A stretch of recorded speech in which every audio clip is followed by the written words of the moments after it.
Now, generally speaking, video games like to divide their endings between the good ones and the bad ones. The good endings tend to require more effort to attain but promise greater payoffs, while the bad endings are mostly treated as punishments for failure or finishing the game the easy way. However, sometimes this golden rule of gaming can be broken, and the bad ending can feel more right than the supposedly good one. Despite the developers leading you to believe that you're getting punished for not playing the right way, the air quotes terrible punishment of your character actually turns out to be far more satisfying than whatever the alternative has to offer. I'm Jules, this is WhatCulture.com, and these are 8 video game bad endings better than the good ones. Number 8. Going back for the money. Red Dead Redemption 2.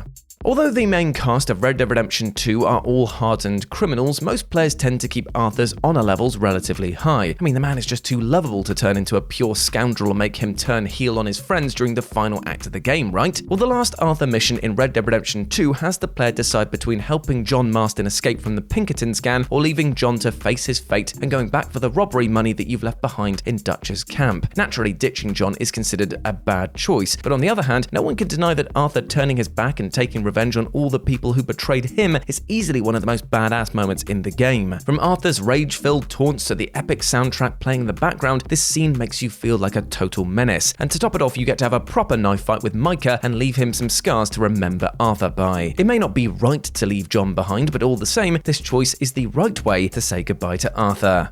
Number 7. Take the Treasure. Rayman 2: The Great Escape. Now, some games enjoy giving the player a fake moment of choice where one of the options usually leads them to a straight game over. These moments tend to act as a jokey punishment for trying to choose the easy way out of a situation. However, in Rayman 2, there's no punishment for acting lazy. In fact, the game lets you enjoy your laziness in a tropical paradise. In the level called the Cave of Bad Dreams, Rayman comes across a floating one-eyed monster named Jano. Aside from his dapper top hat and cool skull-decorated cane, he's also in possession of a huge pile of treasure, which he uses to tempt Rayman into giving up the fight with him. The player can choose to take the bait or reject his offer and fight him normally. And you'd assume that the game would want to punish you for acting greedy, right? Well, if you accept this treasure, Rayman actually gets what he wants. He instantly gets teleported to a remote tropical island where he gets to retire and enjoy his riches in peace. Considering the good ending is nothing more than just the usual fighting and getting into danger, the wrong choice has never felt so right.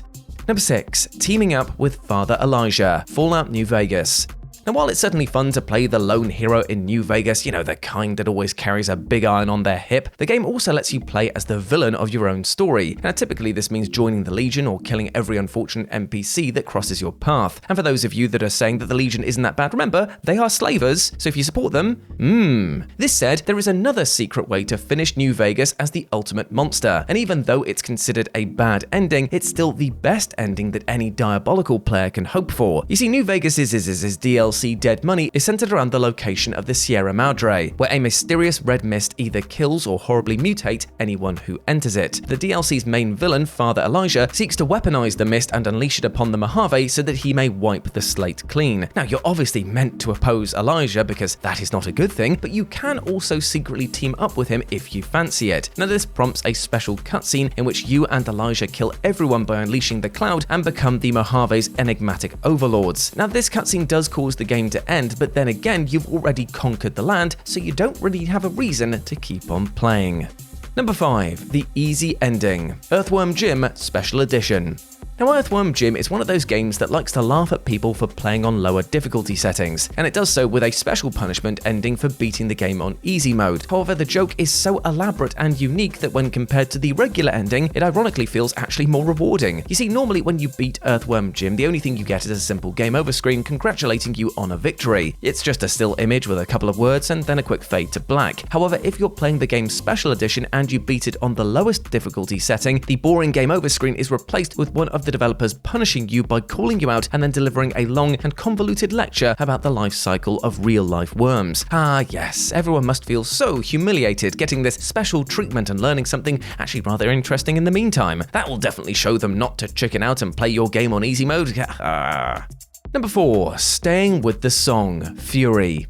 The hack-and-slash bullet hell FURI is a game where you play as a mysterious prisoner trying to escape his elaborate confinement. You spend the whole game fighting and killing your jailers, only to, spoiler alert, discover that your character was an alien invader all along and that you were sent to the jailer's planet to determine if it was worthy of destroying. Now, in the good ending of this game, your character betrays the aliens and destroys their mothership in order to save the planet. But let's be real, dooming your own species while also having to kill 9 innocent people beforehand hardly sounds like a victory. Luckily, the game's bad ending offers a much more satisfying conclusion. You see, the ending is a secret game over screen that you can activate before fighting the Song, the 6th jailer, who promises to be your friend if you just simply abandon the fight. If you wait in front of the battle arena long enough, the game will actually let you comply with the Song's plea, and this will prompt a cutscene in which your character sits down with the Song and the jailer tells him that she'll take care of him forever. And now you have a friend, you won't want to kill all 9 jailers, and also you're not a traitor to your own species, so it actually feels nice to lose.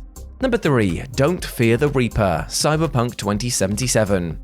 In the finale of Cyberpunk 2077, your character V needs to storm Arasaka Tower with Johnny Silverhand and their closest companions in order to determine the fate of the mega corporation. But there is a slight problem. If you never bother to help out your friends, it's very likely that they won't be willing to go with you on a suicide mission. And Don't Fear the Reaper is a secret bad ending in which V needs to take down the tower solo as no one answers their call, and will only trigger if the player waits long enough during the final conversation with Johnny, and interestingly enough, is the only ending that doesn't allow you to save or reload your game. So when you die, the screen simply fades to black and the credits roll. Now, although this mission sounds like a pretty bad idea in theory, this ending is easily the most badass thing that you'll ever experience in Cyberpunk. The finality of everything, combined with the fact that your V becomes a one-person army killing everyone in their path, makes this the only ending that solidifies your status as a Night City legend. After all, a good samurai is a lone samurai. Number 2. Escaping with OTACON, Metal Gear Solid. Now, usually when your game kills off your character's romantic interest, it does so in a really dramatic and gut-wrenching fashion. It's supposed to be the lowest moment in the character's life that makes you realize that they probably have gone down the wrong path. Well, except that is when you're playing Metal Gear Solid, because here the death of your sweetheart is just another excuse to hang out with your favorite buddy. The original Metal Gear Solid game features 2 distinct endings, one in which you escape the compound in the final mission with Merle, Snake's potential love interest, and one which you let Merle die and you end up leaving with everyone's favorite geek, OTACON. Now, since the latter ending is a direct result of Merle's death, it's technically considered the bad ending. However, in reality, escaping with OTACON is still just as good, if not better, than it is with Merle. Sure, Snake is initially distraught by his partner's death, but OTACON is quick to cheer him up, and afterwards, the two of them share a heartfelt moment talking about each other's aspirations and making rather awkward movie references. It's a gloriously campy ending that is so good, you'll completely forget that you had to let Merle die in order to get it. And number 1, Usurpation of Fire, Dark Souls 3. And when it comes to its lore, there are 2 types of Dark Souls players: those who spend hours meticulously analysing every piece of information, and those who look at the funny onion-shaped knight laugh and then go on with their lives. Now, if you're part of the latter, you probably view the 3 Dark Souls 3 endings as just the same boring boss fight, followed by a slightly different cutscene talking about ashes, cinders, and other fire-related things. However, lore-wise, the 3 endings are actually about deciding the fate of the world, and it just so happens that the basic good ending is actually the worst fate that you can subject yourself to. The primary story of Dark Souls is almost entirely focused on the world's cycle of rebirth. The world keeps resetting, preventing anyone from actually dying and making everyone else go insane. And your character's goal in Dark Souls 3 is to rekindle the flame that keeps the world going and prolong its suffering. However, if you manage to corrupt your character throughout the storyline and make them abandon their mission to usurp the flame for themselves, the world can finally break out of this maddening cycle, ushering in a new curse-free age. See, that's what you get when you read up on the lore.